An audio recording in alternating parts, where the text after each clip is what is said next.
is up, guys? It's the Devinator here. I love movies. 2017 had movies. I enjoy talking about movies. So let's talk about some movies I enjoyed in 2017.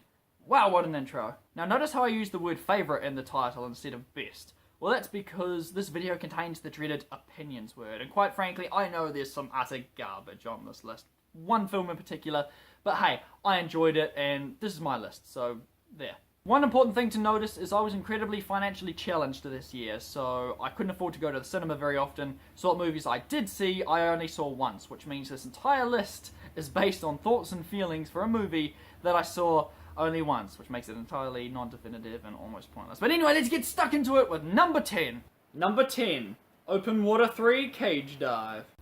A pretty weird way to start off a list video with a movie that no one's heard of before, and neither had I. It was just a movie I saw online, and I figured, oh, even though sharks are my second biggest phobia, sure, my curiosity will get the better of me, and I watched it, and I was really surprised. For a movie I expected to be just cliche and boring like The Shallows, and not offer anything, I found a really surprisingly good movie. Now this movie's got like a 2 on IMDb, and like it's not a movie that you would ever go out of your way to watch, alright? I mean, it's probably garbage, but I enjoyed it. I mean, there's some really good practical effects there, and the story is basically based on a true story that happened in Australia. A shark cage diving vessel capsizes, throwing all the crew into the river in like this shark infested water. So that's the story it's based on, and it's the biggest thing that'll make people instantly turn off this movie is it's sort of found footage, but not like it's presented as found footage, but like the movie is shot through a camera, like a camera one of the characters has the whole time. And there are some really creative practical effects in here, and the main thing it does is tension. See, any other movie, but with sharks in that, you're always looking at the character, you can see everything it's presented, so it's harder for the shark to sneak up on you without like a jump cut. But with this, it's always, your camera is fixed on the waterline, so at any moment, anything could leap up from the depths and drag one of these characters down.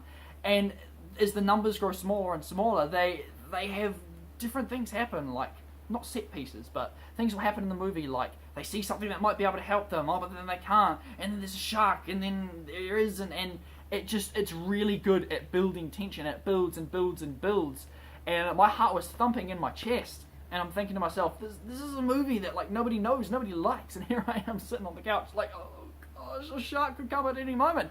And of course they do. There are definitely sharks in this movie. It's not a super high budget movie, but you can tell it was a lot better than, apparently there was an Open Water 2? I don't care about the first 2 movies. This is one all on its own. And many people will dismiss it because it's just another shark movie and it's found footage. But I really liked this. And I really liked how it built tension. And that some of the effects are really cool. And the ending as well. The ending is like, see, they build up the fact that, I don't know whether this is true or not, I doubt it, but if you stick together in a group, sharks are less likely to get you. And if you can suspend your disbelief for that fact, then you'll be able to enjoy this movie a lot more. If you're not scared of sharks, and if you've seen every Jaws movie and every shark movie under the sun, you won't enjoy this. Alright, this is for someone like me, who's scared of sharks, and didn't know what to expect from it, and I turned out really enjoying it. Moving on with number 9, Transformers: The Last Night. Is it safe to come out yet? Yeah, this is the one that I am worried about, because it's Transformers! People hate the Transformers movies!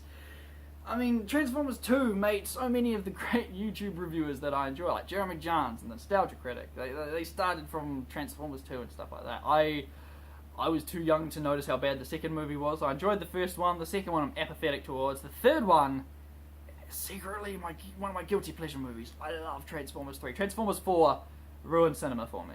For most critics out there, or just people in general, there'll always be that movie where you see it's so bad, so mind-bogglingly stupid, that it ruins the cinema-going experience for you. That was Transformers 4. So Transformers 5, I was not going to pay full price to it. I went to a cheap Tuesday matinee. I didn't care about it. All the reviewers were dumping on it. I didn't know what to think about it, because with Transformers 4, when that came out, Jeremy Jahns gave it, the worst rating, and IGN was like, it's the best movie in years. What? So with Transformers 5, I went into it just expecting another shovelware, Michael Bay, explosion-filled whatever. So I just switched my brain off and sat down. I was unimpressed to start with, movies going along, and then something happens really early in the movie Bumblebee smashes through a wall. There's these characters running away and they're like, ah, no, the giant robot's going to get me. And then Bumblebee just smashes through the wall and the action theme tune from the first movie starts playing. You know, that dun dun dun dun dun dun dun dun.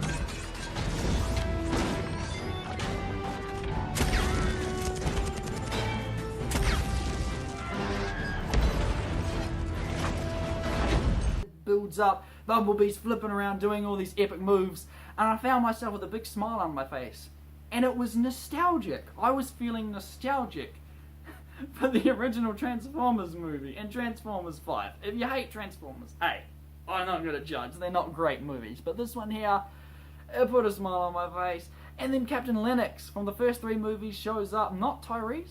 I thought that was a bit interesting, but whatever, he's got Fast and Furious money now, so he shows back up in it, and I don't care about Mark Wahlberg. His daughter from the first movie's gone. Whatever. And, look, I'm not here to compliment the movie. I'm just saying I enjoyed it. I didn't find the story all that terrible. The whole Unicron, spoiler alert if you care, but the Unicron being inside Earth thing is stupid. Alright, that's pretty dumb. They were trying to bring something through a wormhole, even though that's exactly what they did in number 3. But aside from that, I enjoyed the action. I didn't think the whole King Arthur thing at the start and Merlin and some spear, I didn't think that was terrible. And the biggest thing, people keep talking about the aspect ratio changes. Oh, it's so jarring, it's so terrible. I was expecting to find a movie where it, it cuts to like this, where it goes full screen to black bars and that. When in reality, it takes like that much off the side. And it happens quite a bit, but I didn't notice it.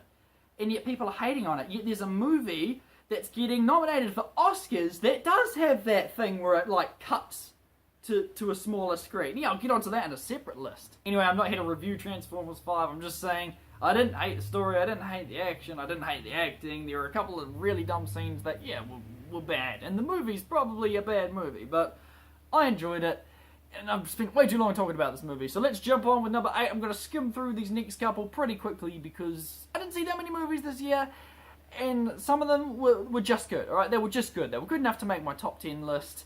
And they were nothing like hugely special. My top 5 movies, those are something special. But these next couple were just good. And I enjoyed them. So without further ado, number 8, SpiderMan Homecoming. Sorry, just having flashbacks to that cringy video I made many years ago.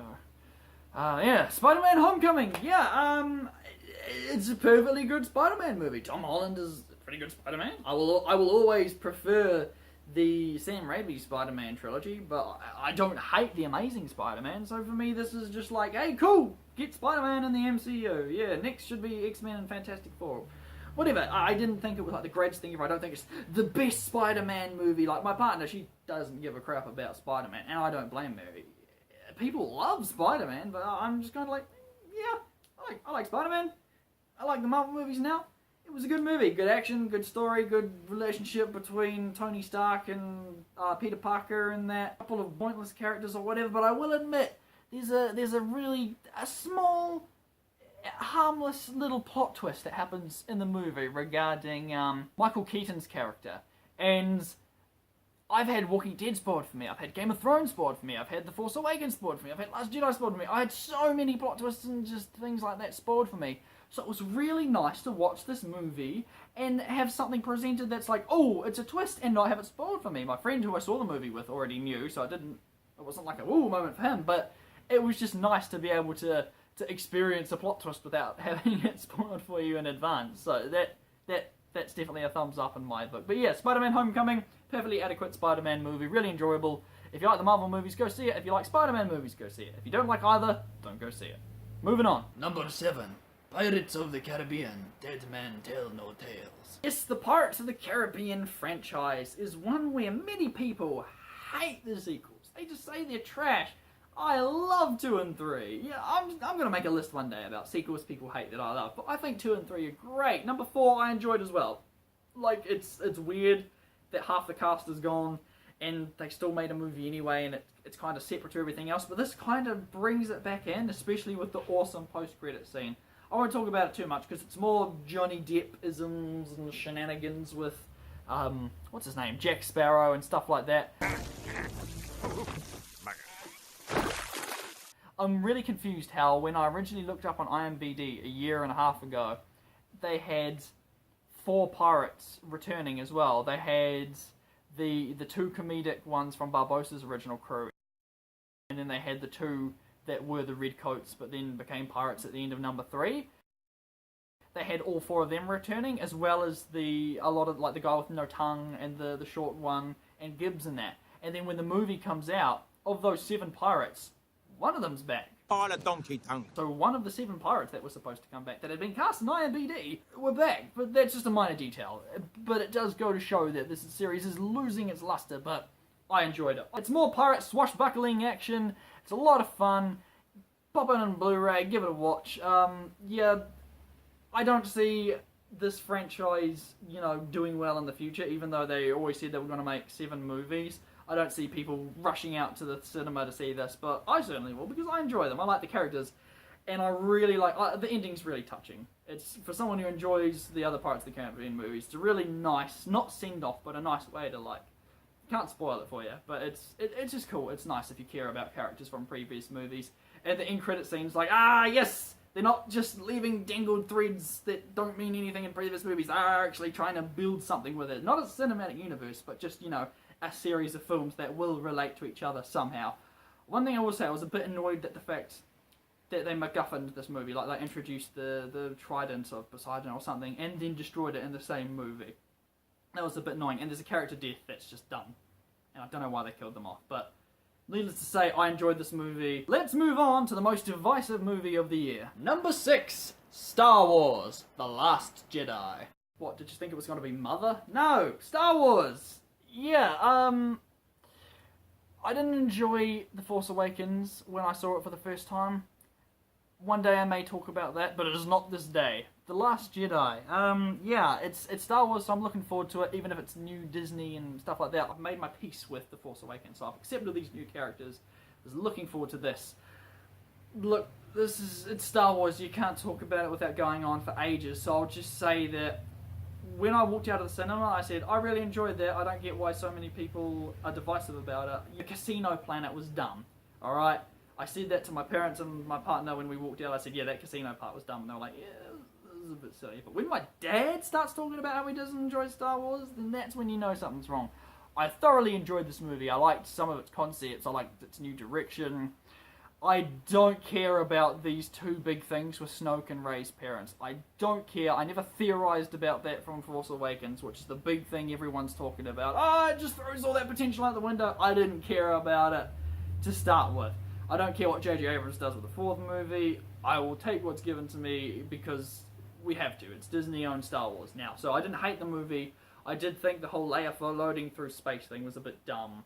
And the whole Canto Bight portion of the movie, yeah, the green screen was pretty bad at some points, and that whole story arc was a bit... Look, there were a lot of dumb parts in this movie. Salt.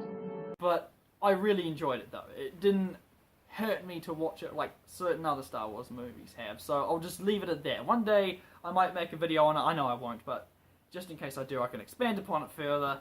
I enjoyed this movie. I didn't hate it like so many others did, but I'm in the minority of people that I enjoy every Star Wars movie. I don't love or hate them, so yeah. Moving on to my really top 5 movies that I did genuinely enjoy and think deserve to be on this list. Number 5, Alien Covenant.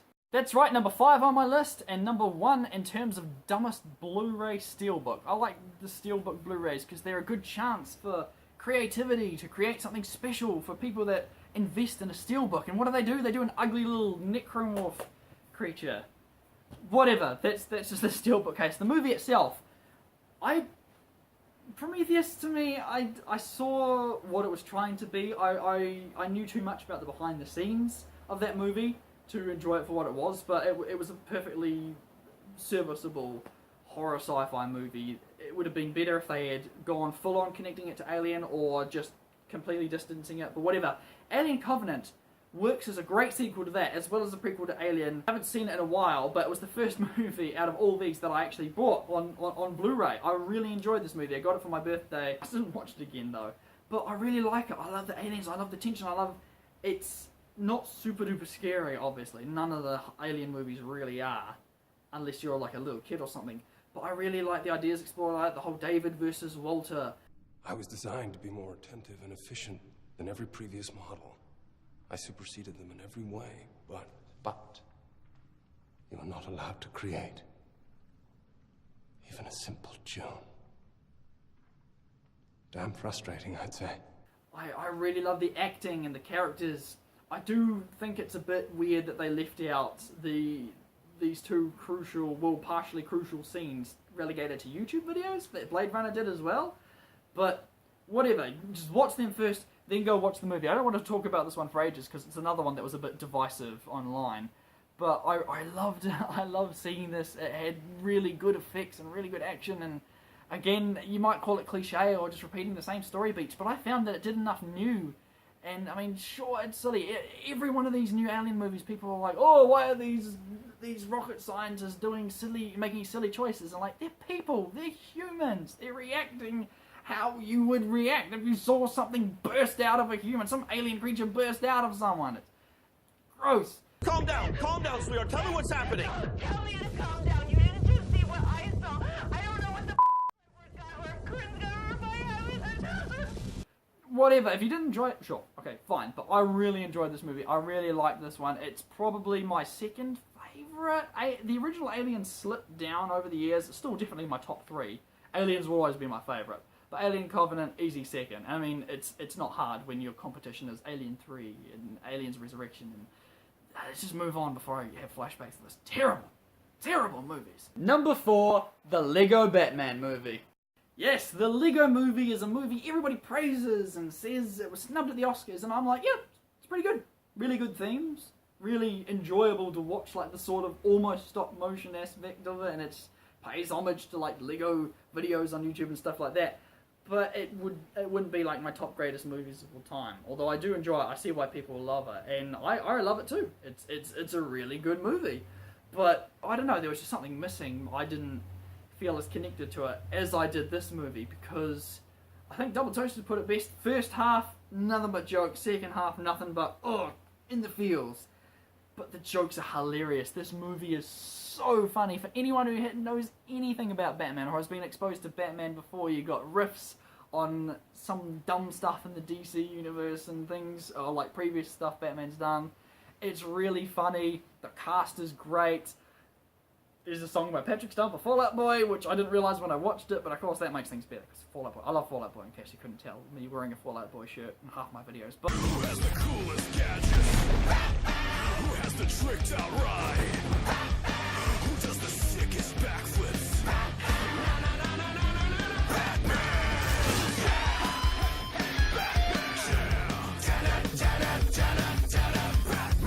yeah, Lego Batman movie, what can I say? It was brilliant. It's better than the Lego movie. In my opinion. But that's just because, maybe because I love Batman, I don't know. But that Lego Ninjago movie came out this year, oof, yikes. No interest in seeing that. I see why they did it, but having it released the same year as something as great as this. I wanted to buy the Blu-ray, but JB Hi-Fi sold out. What can I say? This movie is so funny, it's so good, and you should watch it. This movie deserves your time, and you deserve this movie.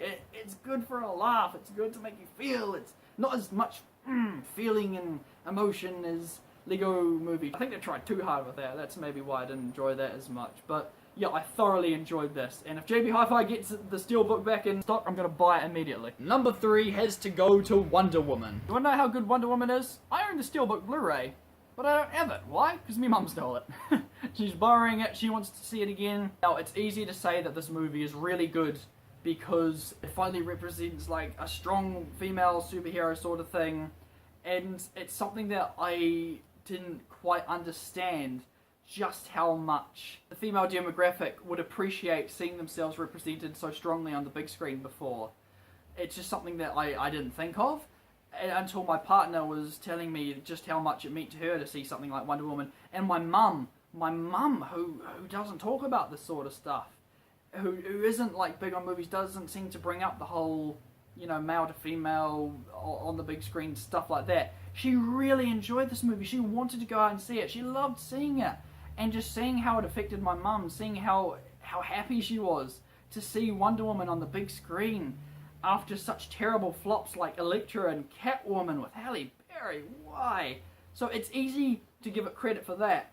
But aside from all that, it's a really solid movie on its own. Now, it's easy to say it's the best to compare it to like the other DCEU movies, you know, like Suicide Squad and Batman v Superman, stuff like that. That would be too easy. But I thoroughly enjoyed it on its own. There were a couple of scenes where I'm like, that it's not necessary. Yeah, Wonder Woman, I really enjoyed it. It's thoroughly enjoyable movie. Sure, the ending may turn into like typical superhero schlock where you just fight a big armored bad guy, but yeah, I really appreciate the fact that we got Wonder Woman on the big screen done right, and I look forward to seeing where this character goes in the future. Not necessarily Justice League, but just what they do with the character, what else they can bring to the character.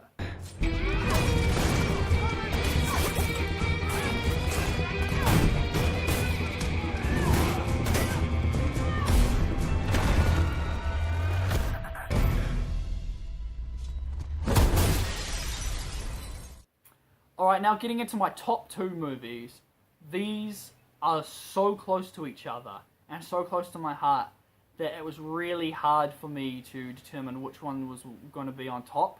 But in the end I went with the one that made me feel the best, which I guess is sort of, I don't know, not cheating, but like a bit, I don't know, like a bit cheap maybe. Whatever, these are both incredible movies that definitely deserve the top spot. But before I do that, I'm just going to fire through a quick couple of honourable mentions.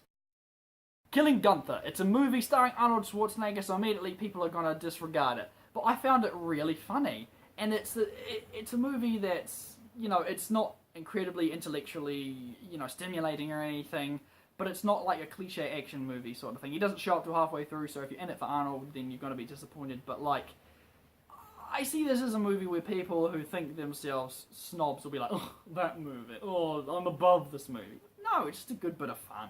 It's got some okay action, some pretty good laughs. Like, you can't zoom into a picture and have it be HD on a wide display or stuff like that. Anyway, Bright. Oh my gosh, I was looking forward to this so much, and I did enjoy it, but I can't say it's a great movie. I'm gonna talk about that on another list video as well. What else have I got? Justice League, I really enjoyed it. It was a good action movie, special effects. I turned my brain off before going in, so that's why I enjoyed it, but I think you have to turn off your brain a bit too much in order to enjoy it.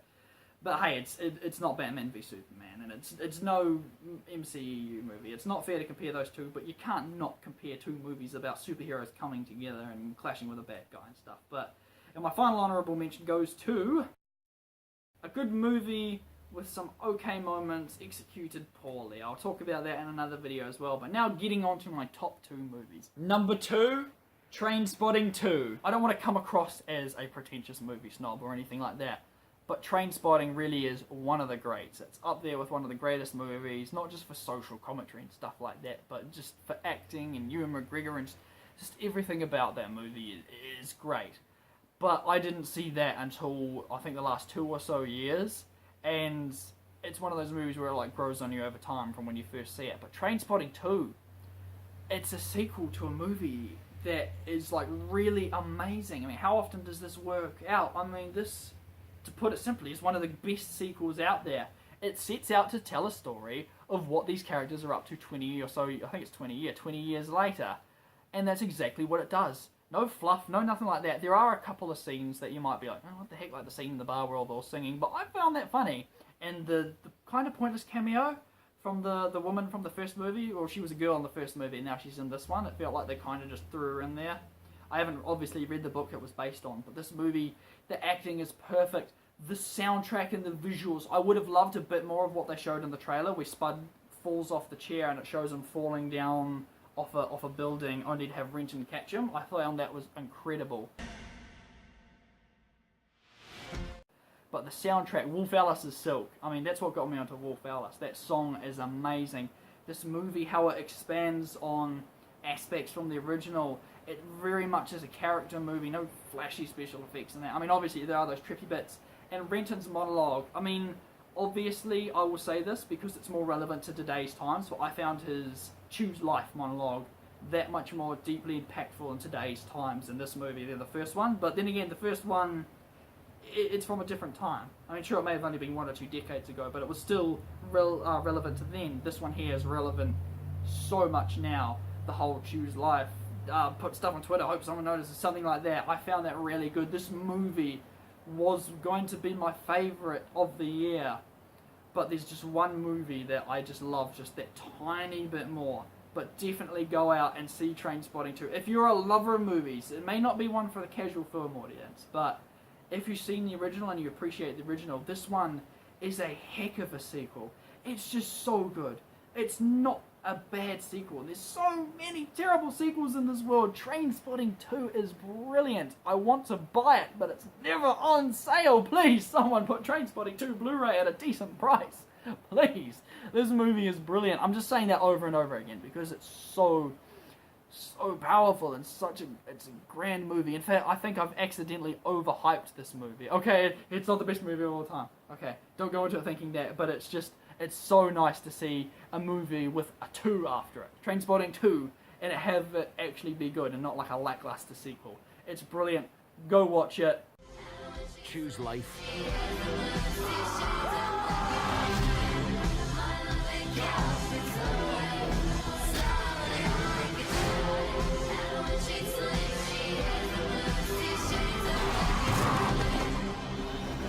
Number 1 movie for me this year has to be Guardians of the Galaxy Volume 2. That's right, Guardians of the Galaxy Volume 2 is my absolute favourite movie of this year, just beating out Trainspotting. Unfortunately, it's the second worst steelbook of the year. Why? The Blu-rays have great fluorescent coloured covers and you put stupid baby Groot on them. Whatever, that's the only bad thing about it. This movie is amazing, it's colourful, it's vibrant, it's hilarious. It gives you the feels more than Lego Batman or anything else ever could. This movie, it's made my year in terms of like cinema. I saw this movie and I loved it. It's okay, so when this movie came out, people were saying, oh yeah, it's not as good as the first, it's just doing the same thing as the first one, the jokes aren't as funny, they're immature, and you know, they're just... No, you're just getting tired of the same old humour that Marvel put in their movies, alright, like Thor Ragnarok, but here, it works. They take everything in the first movie and improve and expand upon it. They don't just repeat it, they make it grander, they make it just... Whatever your thoughts on this movie are, like, I'm probably alone by thinking this is my favourite of the movie of the year. But for me, this was better than the first. Not by a huge margin. I'm not saying that the first one isn't amazing, but I love the first movie. It's my favourite Marvel movie. Now this is my favourite Marvel movie, because the first movie had comedy, action, and great characters. It takes the characters, it expands upon them hugely, the relationships with each other, some backstories for people like Drax and that, and Peter and his dad and things. Kurt Russell's great in the movie as well, the new additions and stuff. There's the sisters, Gamora and Nebula together, and Drax and his wife, talking to the new member, and Rocket and Peter's like bickering for some reason, and so all the characters are back and they're better than ever and they're getting expanded, and I care about them so much. I don't want any of them to die when Infinity War comes around this year. And the action, it's fun, it's explosive and vibrant. I mean, this movie's colour scheme is brilliant. I mean, you might think that it goes a bit overboard when they try and combine comedy with action as well, especially in the scene where Rocket's like blowing enemies up into the sky with landmine, gravity mines or something like that. And it might get old fast, but it just keeps going. The movie keeps going at a really good pace. I enjoyed the pacing of this movie, having heartbreaking moments, touching moments, and then funny moments. And don't get me started on the scene near the end of the movie. It's so beautiful, I started tearing up in the cinema. This is the first movie in ages that's made me feel so many emotions, and it's just so brilliant.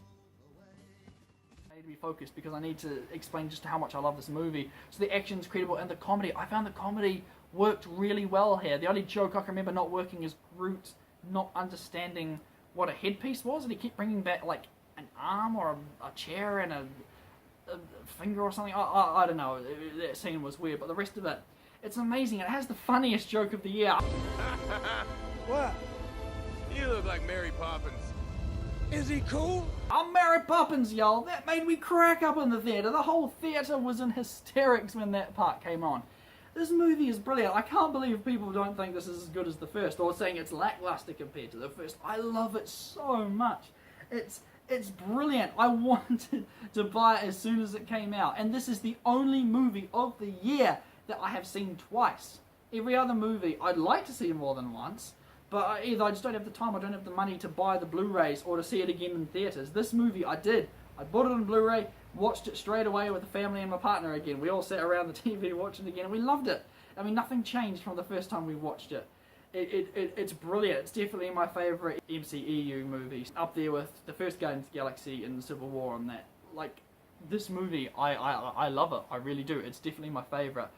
Like I said, Trainspotting 2 was so close to being my favourite just because of how grand it is as a sequel and how surprising it was that it's like they took something that was decades old and could make it relevant and entertaining as well. But this movie, it's just such a good time. I just had so much fun watching it. And I really hope that you enjoy watching it too. If you have not yet seen this movie, go out and see it. And if you don't experience the same thing I did while watching this, then I'm truly sorry, because this movie, it holds a special place in my heart. It's definitely one of my actual favourite movies of all time. Right up there with ones like Fury and Kung Fu Panda 2. Yeah, got a weird top 10 list. Anyway, that wraps up my list, folks. I know I have to go.